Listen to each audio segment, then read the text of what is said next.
उधर ग्वालियर में जॉब के बदले इंटरव्यू देने आई महिलाओं से शारीरिक संबंधों की डिमांड करने वाले आरोपी बीज विकास अधिकारी को पुलिस ने गिरफ्तार कर लिया है और उसका जुलूस भी निकाला है। पुलिस अब आरोपी को कोर्ट में पेश करके उसको रिमांड पर लेगी।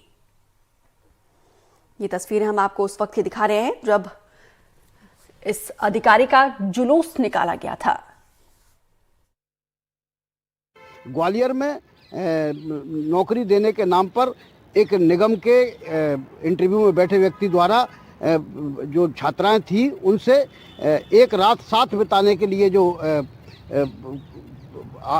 कहा गया उसके कारण मध्य प्रदेश में इस समय भूचाल आया हुआ है। ये इस घटना को मैं सिलसिलेवार आपको बताता हूँ। सबसे पहले ये इसकी शुरुआत होती है 3 जनवरी को। 3 जनवरी को मध्य प्रदेश राज्य बीज एवं फार्म विकास निगम के कुछ अधिकारी ग्वालियर आए थे और ग्वालियर के राजमाता विजया राजे कृषि विश्वविद्यालय में उन्होंने वॉक इन इंटरव्यू बुलाए थे विभिन्न पोस्टों के लिए। जैसा कि आप जानते हैं कि मध्य प्रदेश में इस समय सीधी भर्ती हो नहीं रही है तो सारे कॉन्टैक्ट बेस पर रखे जाते हैं, तो ये भी कॉन्टैक्ट बेस का ही इंटरव्यू था और इसमें कई लोग अपना इंटरव्यू देने के लिए वहाँ पहुँचे थे और उसमें 3 छात्राएं भी शामिल थी। इंटरव्यू देने के बाद जब छात्राएं अपने घर पहुंची तो उनके नंबर पर एक अननोन नंबर से टेलीफोन आया मोबाइल ऐप पर और फिर उसने जो है कहा कि आप जो है अगर हम आपको इंटरव्यू में कर दें तो हमें क्या मिलेगा और बहुत सारी ऐसी बातें कहीं जो यहाँ नहीं बोली जा सकती हैं और उसके बाद फ़ोन कट हो गया।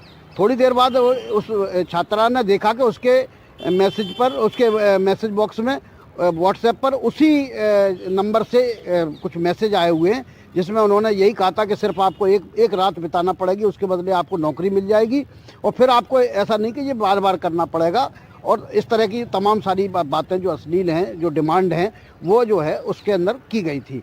लड़की घबरा गई और उसने जो है हालांकि उसको तत्काल स्क्रीनशॉट ले लिया और फिर उसने और जो 3 छात्राएं उसके साथ इंटरव्यू देने गई थी, चूँकि वो तीनों एक ही कॉलेज की छात्राएं थी और उन्होंने एक दूसरे को टेलीफोन किया तो उन लड़कियों ने भी यही बताया कि उसके साथ भी ऐसे ही मैसेज आए हैं। तो इससे लड़कियां बुरी तरह से घबरा गई, उनकी समझ में ही नहीं आया क्योंकि उन्होंने ज़िंदगी में पहला इंटरव्यू दिया था और पहले इंटरव्यू के साथ ही इस तरह की डिमांड आना जो बहुत ही खतरनाक थी। लेकिन आपस में बात करके वो शर्मा के या असहाय तो हुई लेकिन उन्होंने इसकी कोई शिकायत वगैरह नहीं की क्योंकि वो घबराई हुई थी और उनको ये भी लग रहा था कि उनका शर्म के कारण उनका नाम उजागर होगा तो उनको दिक्कत होगी, सामाजिक दिक्कतें आएंगी, तो उन्होंने नहीं कहा। लेकिन उनमें से एक छात्रा ने अपने पिता को ये बात बताई 3-4 दिन बाद ये अपने पिता को बात बताई कि ऐसे ऐसे उनके पास मैसेज आया था। जब पिता यहाँ आए तो फिर पिता ने बच्ची को कन्विंस किया और उसको लेकर पुलिस के पास पहुँचाया। पुलिस ने भी उसने बताया लेकिन वो एफआईआर कराने को तैयार नहीं थी। लेकिन पुलिस ने के अधिकारियों ने, महिला अधिकारी, पुलिस अधिकारियों ने उसको काउंसलिंग की और उसको बताया कि ऐसा करना बहुत ज़रूरी है क्योंकि नहीं तो इस तरह के लोग छूटे घूमते रहेंगे।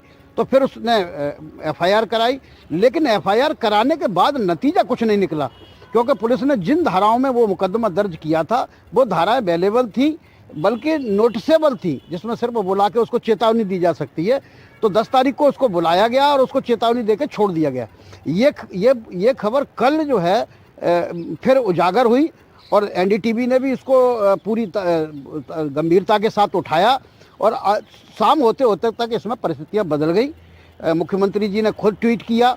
इसके पहले जो है ग्वालियर में जो मध्य प्रदेश राज्य बीज एवं विकास निगम के अध्यक्ष हैं मुन्ना लाल गोयल, उन्होंने बातचीत की। उन्होंने कहा कि नहीं, हम उसको बख्शेंगे नहीं। उसकी नौकरी को बर्खास्त करने के लिए, नोटिस जारी करने के लिए उन्होंने एमडी को बोला और सुबह होते होते तक उसको अरेस्ट कर लिया गया। बहरहाल ये एक बहुत ही शर्मनाक घटना है लेकिन अच्छी बात यह है कि ऐसे खराब लोगों के खिलाफ पुलिस प्रशासन और समाज उठकर खड़ा हो गया और सबसे ज़्यादा बधाई की पात्र वह छात्रा है जिसने ये हिम्मत जुटाई कि ऐसे लोगों को बेनकाब करने के लिए उसने एफआईआर कराई। ग्वालियर से देवश्री माली, एनडीटीवी।